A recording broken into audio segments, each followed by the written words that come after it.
Welcome to today's Ukraine War Update for April 15, 2026. Ukraine's unmanned systems forces struck an oil refinery in Russia's Bashkortostan region, approximately 1,500 kilometers from the front line. That is not a border region, not the occupied south, not even the Volga corridor. Bashkortostan sits beyond the Ural foothills, deep in Russia's industrial heartland. The strike targeted fuel production, hitting the logistics chain that feeds Russia's war machine at its source. Ukraine's long-range drone campaign has erased the concept of a safe rear for Moscow. 1,010 personnel and 50 artillery systems. That 50th system pushed Russia's cumulative artillery losses past 40,000, a milestone 3 years of attritional warfare in the making. Vehicles, 253 in a single day. Russia launched 324 drones overnight. 309 were destroyed, a 95% interception rate. In Odesa, one broke through and struck a 9-story residential apartment building. 1 person killed, 6 wounded.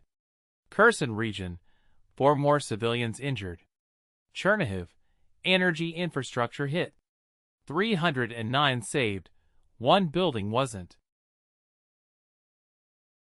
212 combat clashes on April 14, one of the highest single-day counts since the ceasefire collapse, signaling Russia is pushing hard across multiple axes.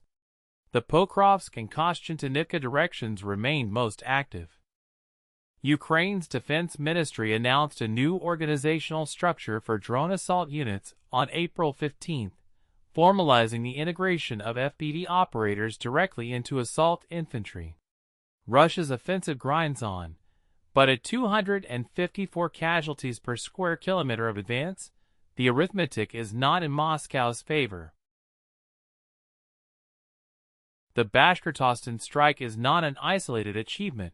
It is the latest in a sustained campaign that has now placed every Russian oil terminal, refinery, and depot within theoretical range. Ukraine has been averaging 100 to 200 long-range drone sorties per night into Russian airspace. Each strike forces Russia to spread its air defenses thinner, divert resources to rear area protection, and absorb economic damage that compounds with every barrel of unrefined crude.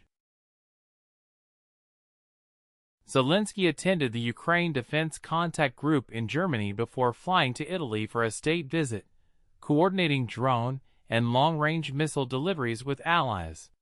NATO Secretary General Rutte pledged $60 billion in NATO military aid. The Netherlands committed nearly €250 million specifically for drone procurement. Hungary, under its new government, withdrew the troops it had stationed at its Ukrainian border under Orban's framing of a Ukrainian threat, an early, tangible signal of the political shift in Budapest. That wraps up today's update. If you found this useful, press the like button and subscribe in order to support this channel. Stay informed, stay safe, and I'll see you tomorrow.